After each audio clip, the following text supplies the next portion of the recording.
All right, I think we should be live by now. Hello, everyone. I'd like to welcome you all to Accessibility Talks. This is a monthly virtual meetup where we chat about digital accessibility. Oops, and I got some feedback there. Oh, that might be yours on your side. Oh.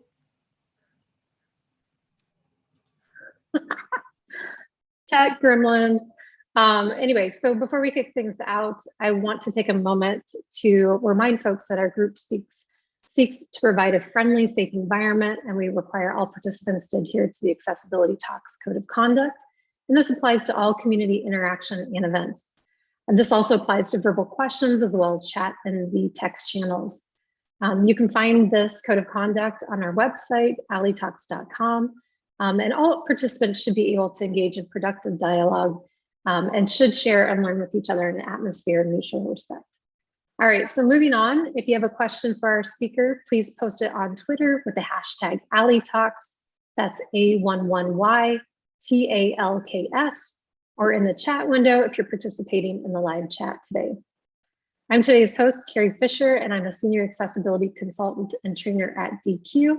And our speaker is Crystal Preston Watson, who is a quality and accessibility engineer at Salesforce.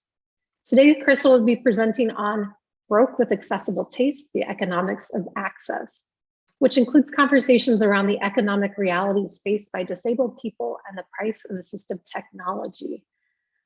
Before we jump into that really deep conversation, I want to know a little bit, Crystal, about your improv comedy and STEM field combination. Yeah, so and you're muted, so I should be. Am I still muted now? No, am I still muted? No, you're good. Okay. I was like, I thought it. So I've been doing improv since 2010. And then a few years ago, here in Denver, I decided to do a show called STEMprov, which was pretty much improv focused on the STEM fields. And so each show, it was a limited run show, and each show focused on one of the letters in STEM. So with our engineering show, we actually we talked about this before. It was inspired by Odyssey of a Mind, which was a competition for like elementary through actually through college students to build like kind of use engineering and combined with like performing arts to solve problems. And so instead of doing something that was scripted, we in the show built a little balsa wood structure that could also hold weight in it. So it was more of, like with improv is geared for more of like literature and things like that. Usually that's something that a lot of people can have a good hold on. Well, STEMprov is, and most of the people in the show had a STEM background or involved in a job in the STEM field. So we're like, let's just do what we know. That's awesome. Definitely, if you have any links to that, we'd love to have that at some point in the future. But with that, I do, welcome, Crystal. We're super stoked to have you. The floor is yours. I will mute and stop the video. But if you have any questions, anyone has any questions, let us know either in the chat or on Twitter, and we'll make sure to save some time for Crystal to answer them at the end. Awesome.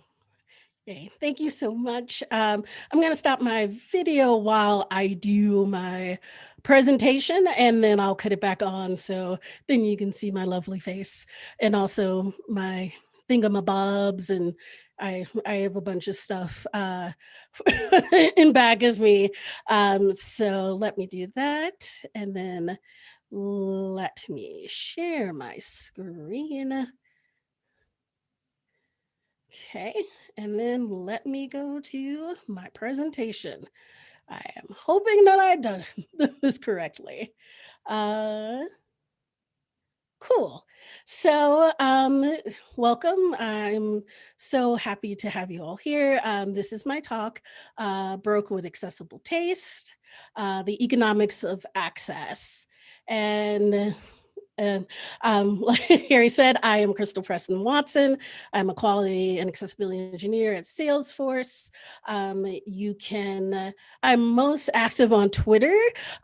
So you can read, my handle is Scopic Engineer. So SCOPICENGINEER.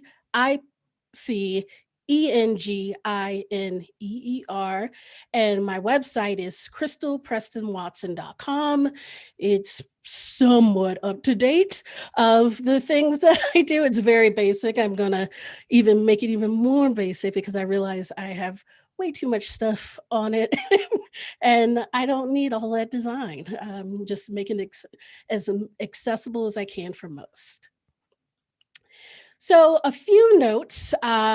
This presentation is very focused on the United States. Currently, the slide up right now is a global picture of kind of all of the continents on Earth, and North America is highlighted, but actually it's even kind of more drilled down than that. It's more a focus of the United States, and that's just because that is where my experience and my knowledge lies. So, but I am planning in the future to team up with other people who have more access to information about other countries and disability to make this a more international talk. But so just to let you know that, and also towards the end of this, I lost some slides, so it's gonna be a very disconnect from the slide deck because of that. But for the most part, everything is intact. And so first, let's getting started. The reason why this talk came about, I'm not going to make the assumption that most of you, I think, who are probably here and interested in this talk are involved with accessibility, web accessibility, digital accessibility, either as and consultants, people who work in accessibility in companies, champions of accessibility for your organizations. And probably you might have heard of the term shift left or shift left accessibility. And for those who may not be familiar with this is just the kind of idea that you establish accessibility as early as possible into the software development cycle. And this I kind of, a lot of times when accessibility is getting started at companies and on when, different products or kind of start getting concerned about accessibility, that concern and the actions start in the testing process. So towards pretty much like the very end of the software development cycle, right before it gets to customers. And this is not really a great way to continue and really make accessibility the priority, because you're only really finding things, you're really not solving accessibility, you're really not making it a priority if it's towards the end of your cycle. So shifting left is pushing accessibility to be thought about, included as early as possible. And really, for a lot of companies and products, that is in the design phase. But this really, for me, as I started to think more about, shifting left and just kind of my own concerns of like, well, we're shifting left, and let me say, shifting left is great, it's needed, we need to do that, but it does lead, it works on assumptions. And that assumption is that every disabled person has equal access to technology and assistive technology. So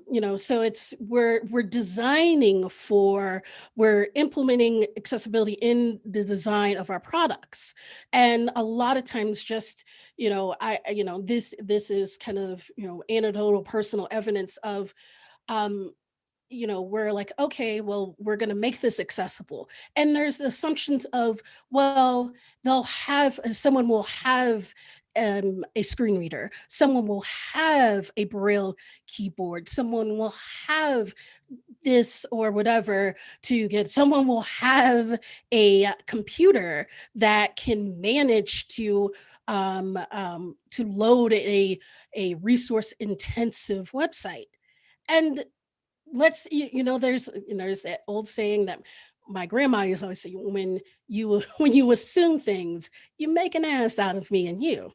Because this assumption that many technologists and developers and people in the tech world are working with is not reality for people who really rely on accessibility options and features and for their access to products, to the internet, to websites.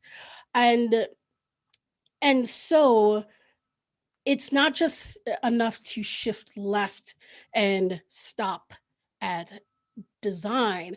If we truly want to make sure that everything is accessible, that the future is accessible, if you can't see my shirt, but you'll see it after I turn back on my, after I turn back on the, on the webcam, is that we have to think about accessibility before people get to our products, get to our website, before they even turn on the computer.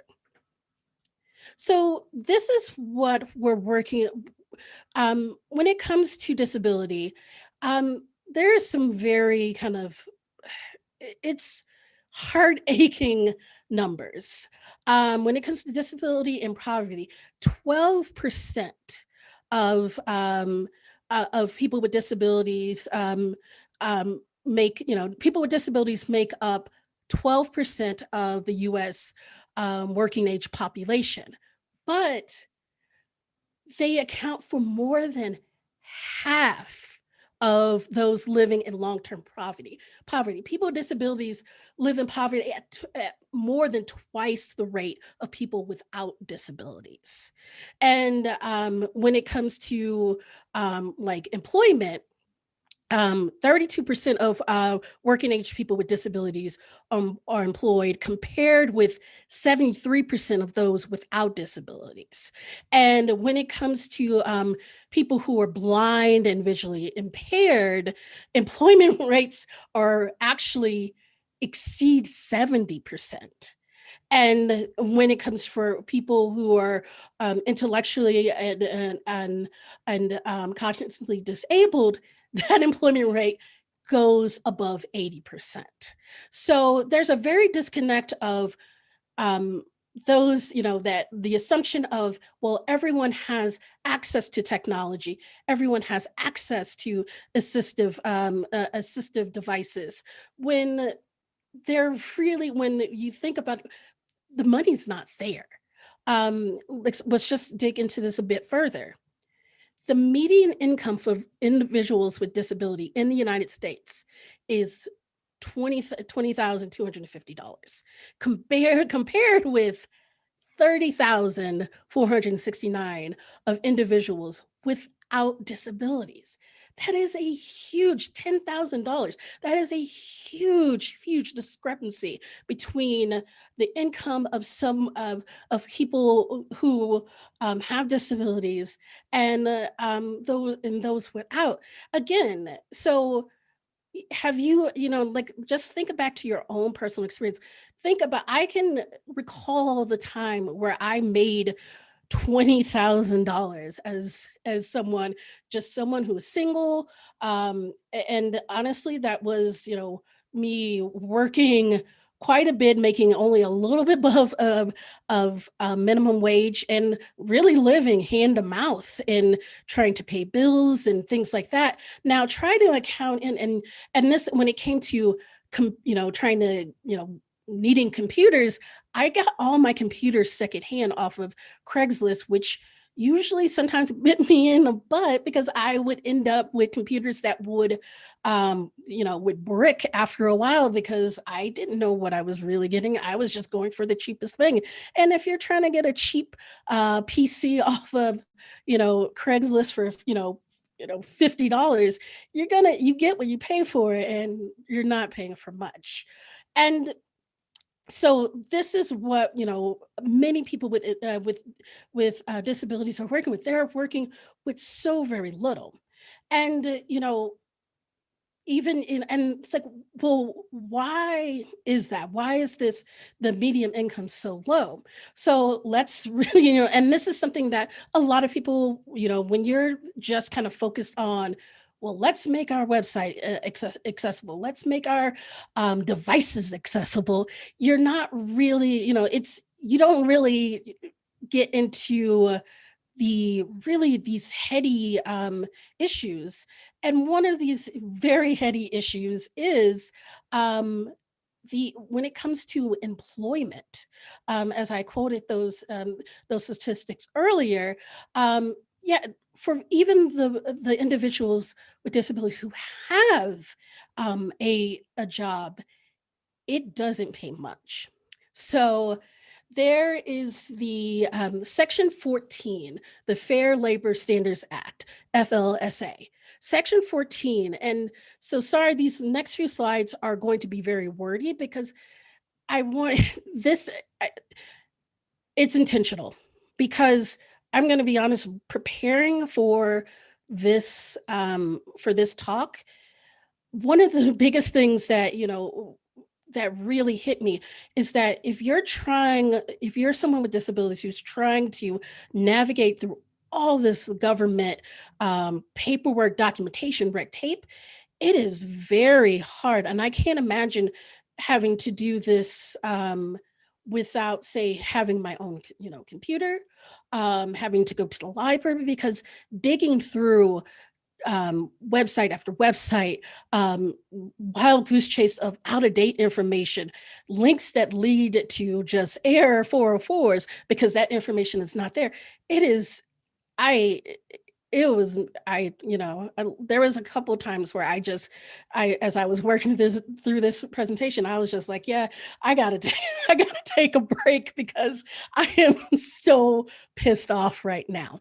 But let's get back to the Fair Labor Standards Act. So Section 14 of the FLSA authorized employers, after receiving a certificate from the Wage and Hour Division, U.S. Department of Labor, to pay sub-minimum wages less than the federal minimum wage to workers who have disabilities for work being performed.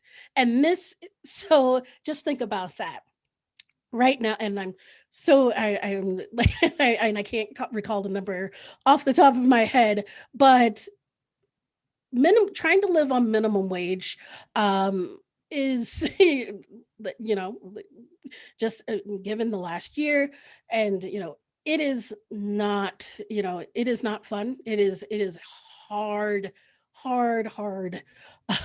thing to do. But now think about if you got paid less than that and there was nothing you could do, because if you are said to have a disability, companies can pay you less than that because to rectify whatever. And so what Section 14 says is that a worker who has disabilities for the job being performed is one whose earnings or productive capacity is impaired by a physical or mental disability, including those relating to age or injury, disabilities which may affect productive capacity include blindness, mental illness, developmental disability, cerebral palsy, alcoholism, drug addiction. And the following taken by themselves are not considered to be disabilities for the purpose of paying some minimum wage, and which is educational disability, chronic unemployment. And so this is the thing of saying, well, okay, not everything is included in there, but this is the thing of, okay, because someone has a disability and maybe their capacity is slightly different than others, it this is saying that, well, okay, we'll allow companies to pay people um, less than, because the companies have to make it up somewhere. And this is, you know, I'm trying to get not too much in my personal feelings, but this is very, very shocking. And now there are a lot of states who are starting to correct this. Colorado, where I live, is actually in the coming up. There's a bill that is going to come up in this next session, which would eliminate sub minimum wage, but it would only phase it out over the next 5 years. But the thing is that it's still, this is something that still really is a huge issue for those with disability. Is that if you say, hey, I want to go get a job and I want to provide for myself, that a company can say, okay, we'll hire you, but we'll hire you at a rate less than everyone else because of your disability. And so just say, okay, someone was like, someone who has a disability, who finds themselves that they can't, even take a job that pays them sub minimum wage. And so a lot of people say, hey, okay, well, there are government programs for that. And let's get into those government programs that people seem to, talk about as very, very easy to get. This is something, a big myth is that if you're disabled, it is just super quick to go get SSI or SSDI. So let's talk about these two programs. SSI is the supplemental security income, and this is a program that's through the Social Security Administration that it makes payments to people who are older, elderly, over the age of 65, blind and disabled, and who have a limited income and resources, and so. And also, this allows states also usually have a supplemental thing that goes along with SSI. Then you have you have Social Security Disability, SSDI. And now SSDI is benefits to disabled or blind people, individuals who have worked previously, who have paid into Social Security. And so these are benefits that are based on your previous earnings, or at yours, or a spouse's, or a parent. And so these are the two in the United States that are, when people consider disability benefits, these are the two programs that people usually are thinking of. And when it comes to being eligible for, SSI, let's take a look at the eligibility. So this is a very, very, very, it's a long list. It's not super long, but it's it's very dense. So to be eligible for SSI, you have to be either age 65 or older, or you get blind or disabled, and who have limited income, limited resources, a U.S. citizen or national in one or certain category of aliens, in which is a resident of one of the 50 states, District of Columbia, or the Northern Mariana Islands, is not absent from the country for a full calendar month or for 30 consecutive days or more, who is not confined to an institution such as a hospital or prison at the government expense. So if you become unwell and need to go into a hospital, if that's being paid by the U.S. government, that can actually hinder or at least block you from benefits for the amount of time you are in that institution. you have to apply for other cash benefit payments that you may be eligible for, and that's pensions, other Social Security benefits. So you can get SSDI and SSI together. And if you are eligible for SSDI, you have to apply to get that to be eligible for SSI. But whatever you get for SSDI will also affect how much you get for SSI. So it really, there's the balance of like whatever you get for, other particular benefits and payments gets deducted from SSI. And also you give the Social Security Administration permission to pretty much delve into every facet of your financial records about you. And this also, any sort of, caretakers or anything like that, they're also going to, look into. And then a host of other requirements that it was a very long list, and trying to dig through them and what is, still current, what is not still current. There's a lot. Now, when it comes to SSDI, pretty much this is the eligibility. You have to have a physical and mental condition that prevents, and I got this from Wikipedia, because the Social Security Administration really trying to find succinct eligibility requirements for SSDI was a lot harder to find on.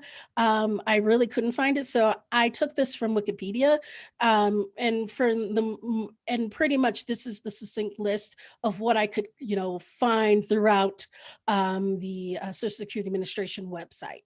But eligibility for SSDI is have a physical or mental condition that prevents from engaging in any sort of substantial gainful activity. Condition is expected to last at least 12 months or result in death, which is okay, and under the age of 65, and have accumulated 20 Social Security credits in the last 10 years. So pretty much you have to have had, what is considered gainful and meaningful employment in the last 10 years to be to be eligible for SSDI. And these are the things that you are faced with. SSDI and SSI are not something that are easy to get. The process of getting this, and there's a lot, and I was trying to balance this talk of really, because all the things that I'm mentioning here could be talks unto themselves. But the Social Security Administration says that the typical process of getting to applying for accessibility benefits takes about 6 months. And this is not really, this really isn't really true, and for a lot of people in a lot of certain cases, it's really, from what I could find, is that it's anywhere from 6 months to up to 5 years. A lot of people are denied benefits their first time applying, um, and even have to take multiple times before they're approved. And I want to remind you, you do not get benefits all the while you're doing this process. So if this is taking 5 years and you find yourself that you cannot work, and let's also say, if you're trying to work and claim benefit, that gets counted against you. It is a hard road to get benefits, and so this really limits the income, the quality of life that people with individuals with disabilities have.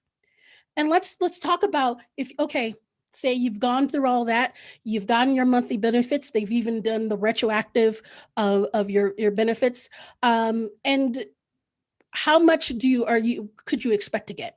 For SSI, the average is around $794 a month for individuals, and around $1,100, so $1,191 a month for a couple who are filing jointly. And the average monthly benefit for SSDI is like $1,277. And so, so you have that. And so now here's the thing. There are resource limits of what you can have, of things you can, like you can have if you're collecting to be eligible for SSI. There is no limit for SSDI, but for SSI, you can't have more than $2,000 in resources or savings if you're an individual, and 3,000 for a couple. And now there are some things that are exempt from this. If you own a home, your home you live in, the land you live on, if you have a vehicle or someone in your household uses for household goods and so there are some where the exceptions to this, but just think about that.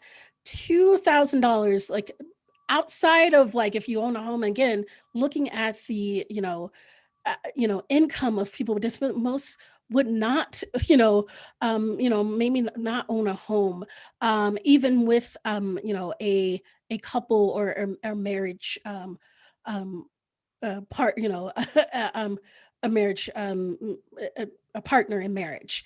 And so really what is happening here is that we're the government forces someone who has a disability to, even if they're good about budgeting and saving, they can only save up to a certain point. And if they try to save more than that, they are penalized, and then their benefits get reduced, even though their expenses may out like if they're saving up, say if I'm someone who has a disability and I'm going to save up for a brand new computer, and I want to save up for a pretty good computer, and so and let's the average let's be honestly, a new MacBook, and I want to save up for the new MacBook, but I can't save over $2,000.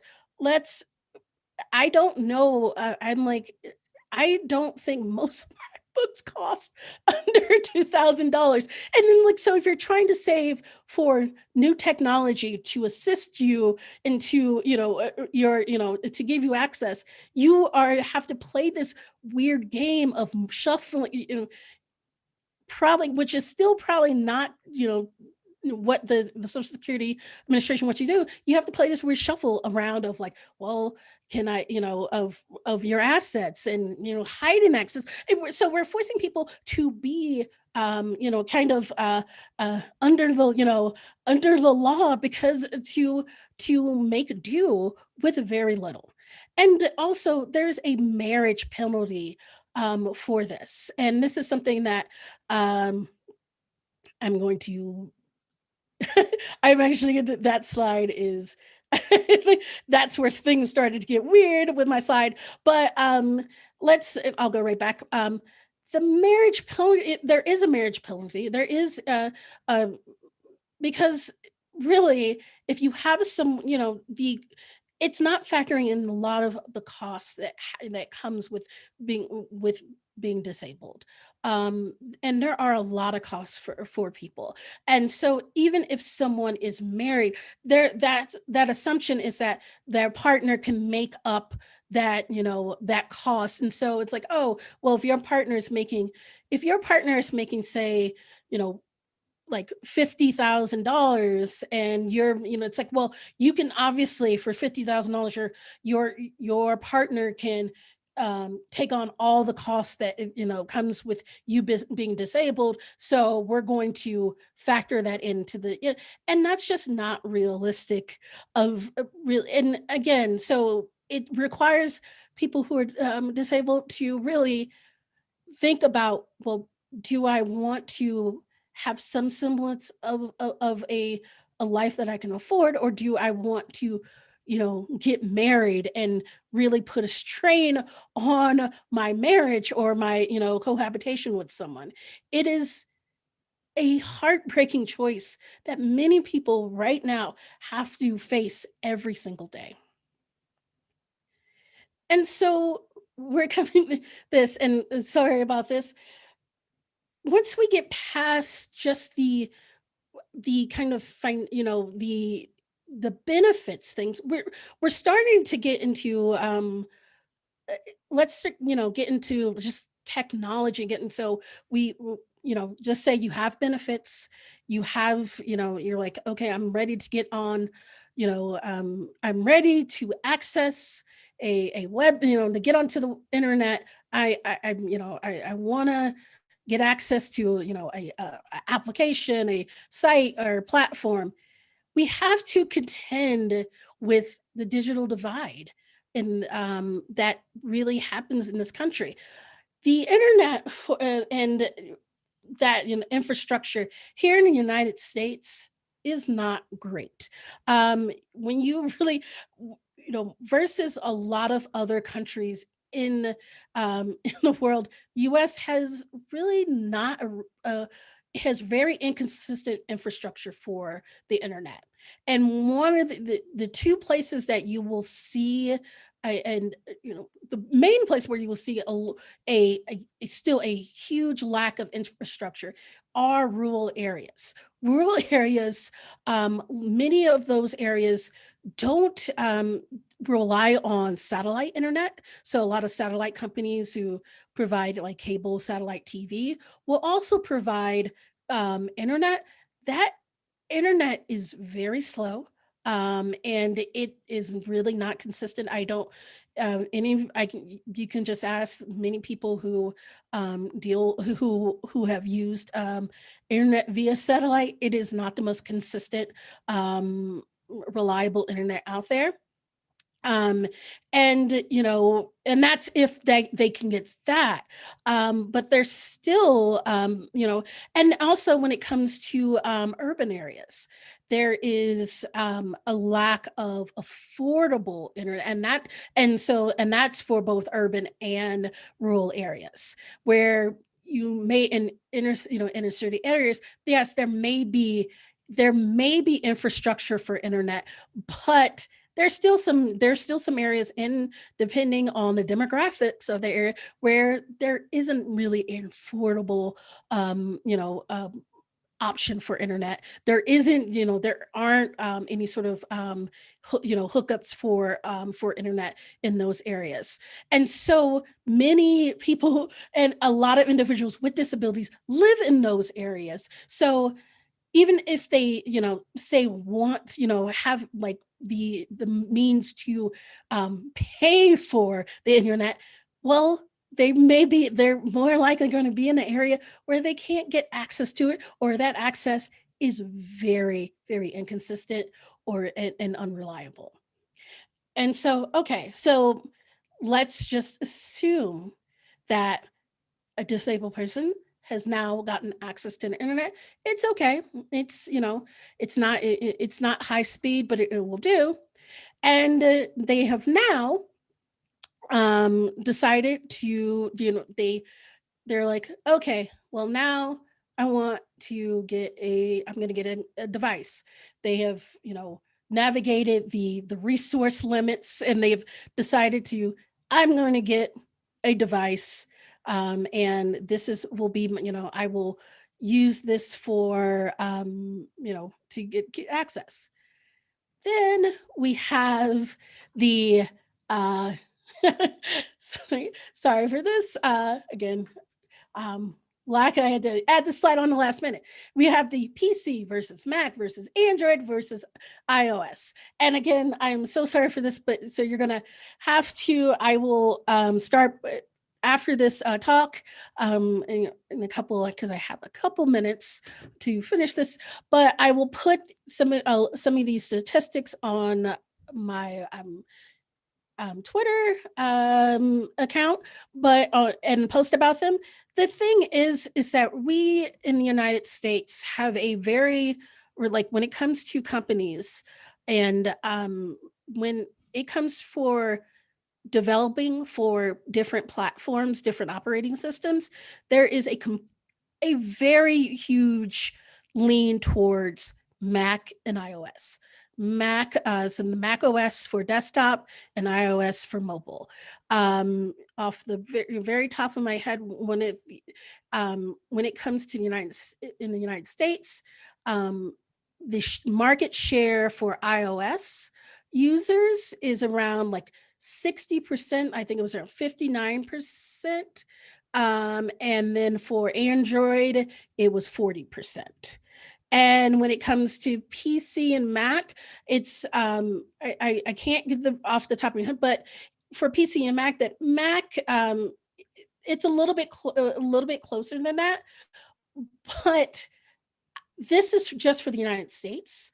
Outside of the United States, that is especially when it comes for mobile operating systems, that is not even, it's not even close. Android is the preferred operating system outside of globally versus iOS, and PC is preferred globally over Mac. And a big issue of that is cost.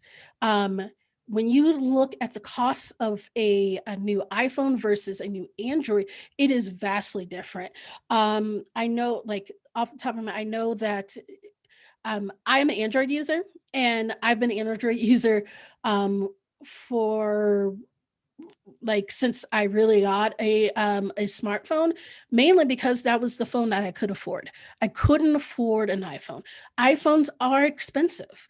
If you just even if you're a person that has to do those 2-year contracts with your mobile carriers, the difference in the monthly cost of paying off an iPhone versus an Android is vastly different.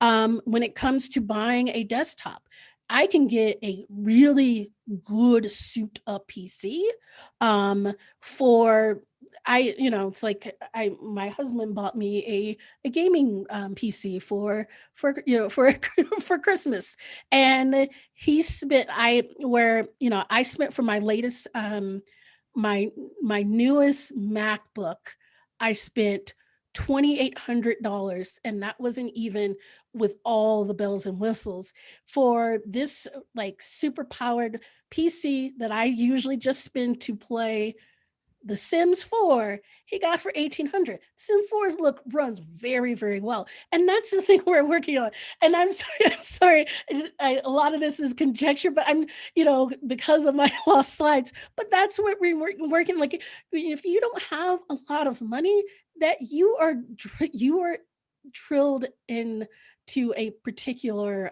you can't get certain, devices and equipment. And so let's be honest, a lot of companies, when it comes to, the first app that they'll drop mobile will be for iOS. And that's if they may never ever drop an Android, or they'll drop an Android and app years later. Or where I've seen a lot is that the iOS app is great. It runs super smooth, and the Android app runs like it was taped together as an afterthought. And you may not get that. It's not as divisive on desktop, but there are things where you can't get certain applications if you're on a Mac versus a PC, and vice versa. But that divide is a little bit not as bad. But let's be honest, when it comes to mobile devices, are becoming really ubiquitous for the use for people. Mobile devices are a lot more accessible for someone to get, and that is and that's true for people with and without disabilities. And so this is where my slides end. So let me unshare let's actually get me back to see my face. So the one thing I wanted to that I didn't really get to the slides that weren't there were about assistive technology. And so the thing is that I didn't even get to that, and that was the next slide. The slides is that when it comes to assistive technology, again, there's the assumption that people with disabilities get free things when it comes to that. Like, it's like obviously if you have um, you if you have a disability, you insurance will take care of like any sort of devices that you have. That is definitely not true. That, to even get approved for that, it takes a lot of paperwork, and that may not happen. That's the same thing for when it comes to, say, JAWS. There's a reason why a lot of people, a lot of developers and companies don't have shied away from using JAWS for testing. And that's because the same, like, developer licenses are expensive. And if you are someone with a disability who wants to use JAWS, who's not going to get it through a government program or your insurance, it is a very expensive. I'm and sorry, I'm pulling up this right now. So right now, when it comes to, if you're going to get JAWS, if you want to get a home annual license, it's $95 a year. And the thing is that um, you're like, oh, that's really cheap. That is not cheap for someone. $95 right off the bat for someone who's working with, $20,000 annually. That's not, and just to let that go all at once. Um, Not very, and this is only in JAWS home annual license, like where they would do it like yearly. It's that hasn't been around forever, where you would have these like subscriptions. And so you have that. You have if you're doing if you go through Apple and buy, say, a Switch, which I did and I used to for testing. My Switch, my Jelly Bean Switch assistive tech cost $95. Again, it actually cost a little bit more because I also had to have the adapter to go with it, and that was another $70. Assistive technology, if it's not supplemented, is very expensive. And honestly, if you're someone who's like me, I am fortunate that with my disability, I have only it's only come it's only become an issue for me to need assistive technology in the last few years, where I've been fortunate to be and have a job that allows me to buy things that I need for to like with my phone, with my my devices, without having any sort of worries. Had this come even 10 years ago, I don't know what would happen. And even then, even after I started to lose my vision in a significant way, I still ended up losing a job because of my work performance and not really knowing how to access, assistive technology. And that was mostly due to access, not, but even then, when I lost that particular job, I don't know if I would have had, if I said I wanted a perpetual license from JAWS, like say if I wanted to go with JAWS, a perpetual license in one go is $1,150. I would not have had that. I mean, I had student loan debt, and they're not going to not let you pay your student loans because you wanted to, use JAWS, like, because you're like, I need a screen reader. And they're like, well, screen read us some money. Like, that is how it is. So I'm going to end this because I know some of you have questions. So Carrie, I'm so thank you. So I'm going to work on this. I'm so sorry. Something always goes wrong in a presentation. And for me, that was losing the last part of my slides. You know what, Crystal, you're in good company because I always get tech firm ones during these live events. And April reminds me that it's better to be authentic than to be perfect. So keep that in mind, definitely. Yes. So we do definitely have a couple of questions that we saw pop up. Lots of people in the chat, agreeing with you. We try to keep up with the links and all of that. But if we see anything else that we missed, let us know, Crystal. We'll add that to the list. The one question I want to make sure that we get to first was from Natalie. Patrice Tucker, and big fan, so I definitely want to get to her question. Hello, Yeah, Natalie. yeah, we're like fangirling over here. So there, it was talking about, they were asking or stating that that's ridiculous about the penalty for the savings, or for those when we were talking about disability opportunities that we have in the United States. And they were asking, is there any work being done legislatively to change this or to raise the limit? Do you know anything about that? I don't know of any particular, it's something that comes up a lot where people speak on it. It's a lot of politicians are like, yeah, we should do something like that. I don't know of anything that's currently a front of like any sort of legislation body federally.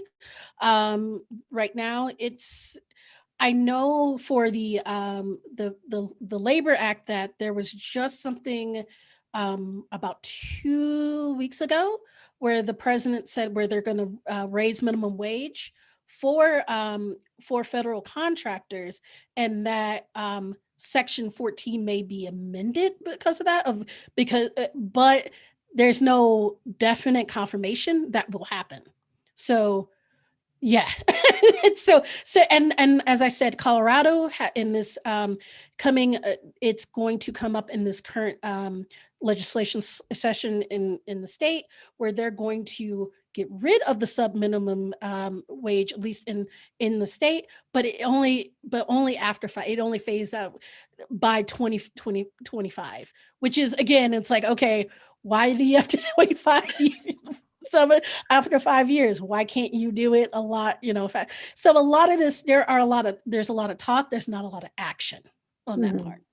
Yeah, Craig is in the comments saying it all works at the speed of bureaucracy. Yeah. So +1 to that. We did have another good question coming in from Brunet.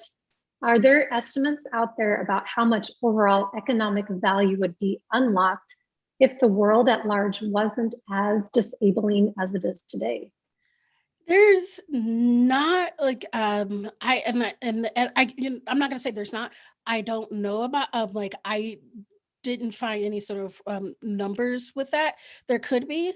I know kind of estimating from past just kind of past talks I've given that in the United States that the economic kind of kind of purchasing power people with disabilities, it's around like I don't want to say it's either 400 million or 490 billion. Billion, Yeah. yes, that is actually it. I was like billion, millions, billion. Yeah, okay, thank you, whoever found that and added that there. But yeah, so you have that. It is, and I actually kind of wish I could go back and amend that, because that does give a false thing of like, well, there's so much money, and it's like, but you really think about 490 billion for the amount of people who have disabilities, when you really kind of factor it out, it doesn't, again, mature. And as the numbers I've stated, I stated in the beginning, most don't have huge amounts of purchasing power. And so and there's just a huge limit. And also, one thing I did find, if you are someone with the if you're an individual with disability who wants to volunteer, and that volunteering kind of aligns with work that you're kind of skilled to do, there's some weirdness around if that can affect your eligibility. So if you if you want to volunteer and that kind of, they can, yeah. So that's something, I didn't get super deep, because again, just the fact of trying to figure out all this information, the outdate, like some of these websites, government websites, were so out of date, and I kept running into links that just went into dead ends. It was very frustrating. And that's, and then the cost of, if you really want to make sure you get benefits, you need a lawyer. And that's not cheap. That is not cheap, because trying to deal with all this of like running up against all this like just dense, like verbose, documentation, and just running down of like, to make sure you have every I dot it. That takes Mhm. that takes someone who gets paid a lot of dollars to do that for you. Yeah, no, and I have a personal question tagging off of that. So we've been talking about the economics and how expensive some of these technology devices are, and the fact that a lot of companies are testing with the newest and latest and greatest and the most recent version, right? So this seems to be a little bit of a disconnect from what you presented today and the data that you found. So what would be your recommendation to companies and individuals doing that kind of AT testing? Should they be testing with both the new devices and the old, or kind of like a mix? Or what are Yeah, your like, thoughts? so the thing is that you want to make sure, especially for Android, one thing, making sure that you're testing with, the latest devices, but also, a few devices back. Also with the like with Android, there are some people who are working with like Android operating systems that are quite there were a few updates ago. So that's the same thing with iOS, pretty much making sure. And also when it comes to, and that's for all things. Like for Mac, I know so many people who have like MacBooks from 2015 in 2014, and Say they've I been, do, I think. yeah, like, Yeah. and so, they're not working with, was it the latest one is Big Sur? Uh, like, yeah, they're not working with the Big Sur OS. They're working with, oh man, I don't remember all the like I know Catalina's, Catalina, yeah, I think, yeah, yeah. yeah. That's what I'm on. Yeah, Yeah. like it's, they're not working with that. And also with PCs, and also making Mhm. sure you're throttling internet speeds when you're testing of like how things are loading. Also, and when it comes with if you can, and this is a little bit more tricky, of screen reader, because if you're working with, like say JAWS or NVDA, if someone's using a PC that's very, very old, they're not working with the latest, usually you're like, okay, we need NVDA. So we'll go to the site, pull that latest one out. And then it's Mhm. like, it's like, well, what happens to someone who's using a PC? Because I know I would use a PC to the very until it would not boot up anymore. So there are people who are using PCs that are from like 2000 like 2008, and and they're not, more like they can't use the latest version Mhm. NVDA.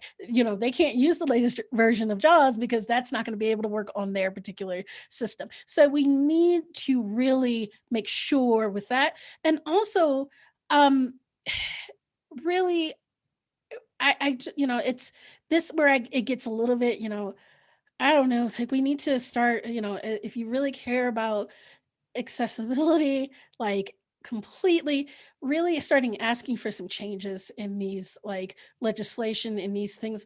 Because I mean, the limits of like saying you can only save like $2,000, like if there's a huge amount of emergency, $2,000 is going to get wiped out. That is like a band-aid in the ER. Like that is not a lot of money. Yeah, like I have in the first time I've actually been able to save a few months of of living expenses that would Mhm. still be wiped out if I went to the hospital, even with probably the insurance like that I have. Like that's Mhm. just it's, and so we're saying, well, you have, we're giving you free money. And that's the thing, how a lot of people see it. It's like, oh, it's easy to get benefits. It's easy to get, you're disabled, you just go on benefit. It's not. Mhm. And then even when you do get it, is it's so limiting. And and as like web access, and digital accessibility professionals, we're making these things accessible, but how can you get access? You can't even get there to get access. It's like, what's good accessibility if the people are not that it's for can't even get there? It's super complex and super Yeah. complicated. And, Crystal, like, unfortunately, you're running out of Yeah. time. We hit our time. But I feel like what you said earlier is true. Like, any of these topics could be a whole talk in and of themselves. So I'm hoping that maybe you and some other people watching, take that, banner and run with it and really Yes. kind of dig into this, because that's a really interesting disconnect between industry and what we're testing with and what we think about people with disabilities having all this income to spend, when maybe the reality is that we're using old devices, old versions of browsers, maybe not having enough money to buy the latest and greatest. Exactly. So there's a lot of interesting dichotomies here. So yeah, so we definitely appreciate your talk, and everyone in the chat is really loving it. So just a reminder to everyone that this live stream will be converted into a video, and you'll be able to share it with people on your social media and Slack. We appreciate that. Thank you again a billion times, Crystal. You're amazing, and we are so lucky to have you. So thank you so much for coming today. Thank you for letting me give this talk. I've been wanting to do it, so I'm really happy I got the opportunity. Awesome. Thank you.